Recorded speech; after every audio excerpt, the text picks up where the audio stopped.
Hello everyone, it's Glenda and welcome back to Creative Grandma. It's Stitch of the Week time, and this week's stitch is a quick and easy herringbone double crochet stitch. So here's my first sample. This is just a really unique way of just adding a little bit of a technique to make that double crochet just a little bit different than the plain old. So when you really look up close at this stitch, you can see how the one row kind of leans towards the left and the next row leans towards the right, and it just gives that herringbone effect.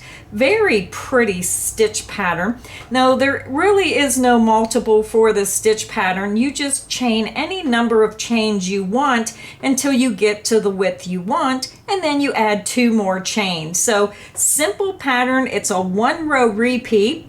This one I just changed colors. I was using a self-striping yarn, and then I just did a color change every 2 rows. So you can see the reason I did the every 2 rows because I wanted that effect of going left and then right. Now if you change colors every row, you might not get the pronounced look of that stitch. So I think it looks better with the 2 row color change. But again, it's all up to you. With these stitch patterns, you can put your own creative twist on them.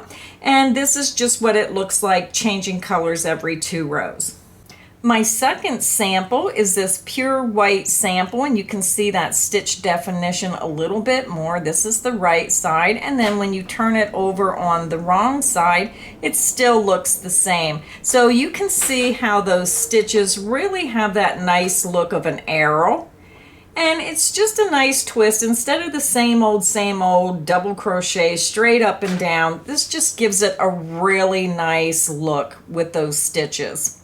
Now my third sample is done with a multicolor, and you can see how I believe the pattern kind of disappears when you use a multicolor. It's not as pronounced.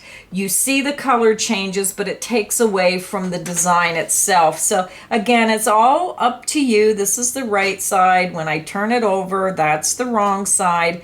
And you really don't see that stitch definition of those stitches turning. They almost look straight up and down when you use the multicolor. I mean, I can see that this one is slanting to the left, this one's going to the right. It's just not as pronounced. So make sure you compare. I would work up small samples before I actually would start a larger afghan in case you don't like it. So the multicolor. So again, here's the multicolor, here's the solid color, and I'm just going to try to hold them up so you can see what I mean about the multicolor. That stitch definition kind of disappears. You focus on the color and you don't see the stitch. So with the solid colored one, you're really seeing the stitch definition of that stitch pattern. Now before I get started, I did want to show you that this multicolored sample, I used a smaller hook and the stitches are tighter. This one, I bumped my hook size up, and I like the way the stitches looked better with the bigger hook size. I think it gave it a little more stitch definition. So now for the tutorial today, I just grabbed my Premier Basics. This is a 4 medium worsted weight yarn, and I'm going to bump myself clear up to a size 10.5K or a 6.5 millimeter hook. So grab your yarn, grab whatever hook size you want to use, a little bit larger than what the yarn label recommends is best. So grab your yarn, grab your hook, and let's get started. Now I already have my yarn attached to my hook, and I just use a double knot. You can use whichever method you prefer. I'm going to chain 5, that is whatever chain you want, and then you just add 2. So we're actually going to chain 7. Yarn over the hook, pull it through the loop on your hook. That's your first chain. 2, 3, 4, 5, 6, and 7. So now to begin this stitch, you're going to yarn over, you're going to skip the first 3 chain, 1, 2, 3, insert into that 4th chain, you're going to yarn over, you're going to pull through that chain, you have 3 loops, take that loop you just pulled through and pull it through 1 loop only. You're going to yarn over and pull through 1 loop. yarn over, and pull through 2. You just made your first herringbone double crochet. So we're going to do it 3 more times. You're going to yarn over, insert into the next chain, yarn over, pull through that chain, and then take that loop and pull it through 1 loop only. You have 2 loops on your hook, yarn over, pull through 1 loop only. You have 2 loops on your hook, yarn over, and pull through 2 loops. You just made your herringbone double crochet. So let's do it 2 more times across our row. Yarn over, insert into the next chain, yarn over, pull through the chain, and then pull through 1 loop only. You're going to yarn over and pull through 1 loop, yarn over and pull through 2 loops. We have 1 stitch to go. Yarn over, insert into that next chain, yarn over, pull it through the chain, and pull it through 1 more loop. You have 2 loops on your hook, yarn over, pull through 1 loop only. You have 2 loops, yarn over, and pull through both loops. You just worked row 1 of the herringbone stitch. Now we're ready to begin row 2. Now row 2 will be your repeat row. This is the row you'll just repeat over and over until you get to the length you want. We're going to start with the chain 2, 1, 2, turn your work, and this beginning chain 2 will count as our first double crochet.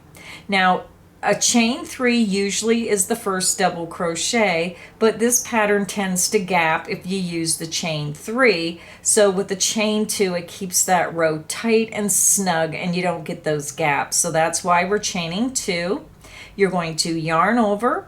The chain 2 counts as the first stitch, so you're skipping that first stitch and you're inserting into the next stitch. Insert under the top 2 loops of that stitch.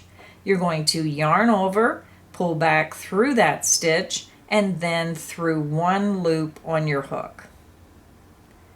You have 2 loops on your hook, yarn over, pull through 1 loop only. You have 2 loops on your hook, yarn over, and pull through 2 loops.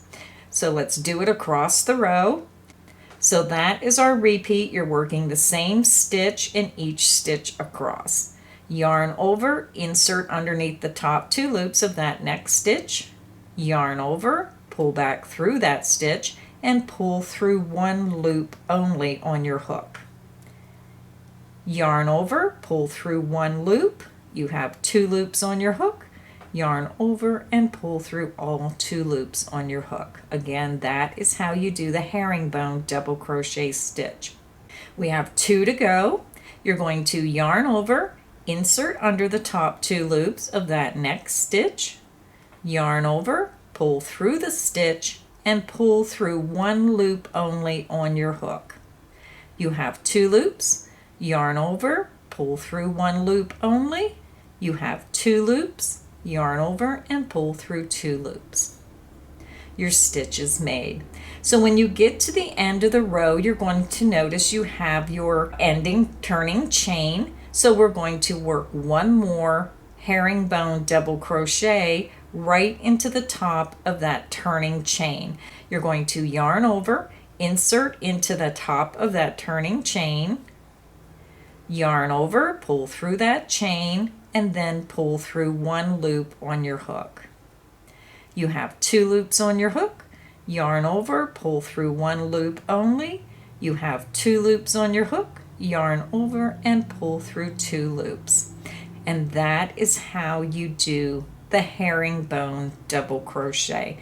So row 2 is finished. I know this is a really small sample, but because it's the same stitch throughout, it's just a 1 row repeat, very easy to do. So if you want to try to make a bigger sample, you can, again, just chain any number of chains and then add 2 when you get to the width you want.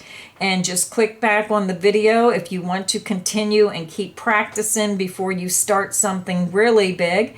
Then just click back on the video and repeat row 2 over and over until you get comfortable doing the herringbone double crochet stitch. So again, here's my samples. This was the multicolor, and I really do think you lose that stitch pattern when you use those self-striping or multicolors. This is my solid white, where you can really see that beautiful stitch pattern in this one. And then my third sample was my larger sample, where I change colors every 2 rows. Just a really pretty stitch pattern if you want to try something just a little bit different than the regular double crochet stitch. I hope everyone enjoyed today's crochet tutorial for the herringbone double crochet stitch. Now all of our Stitch of the Week patterns are free patterns. I'll have the link in the description box underneath this video. You just click that link. It'll take you right to our website. You click the name of the stitch you want. You can go to the Stitch of the Week page. We have all of our stitch patterns there. Click the name of the stitch pattern you want. You can download it right to your computer, print those instructions out, and follow right along with the video. Until next time, everyone, stay inspired and happy crocheting.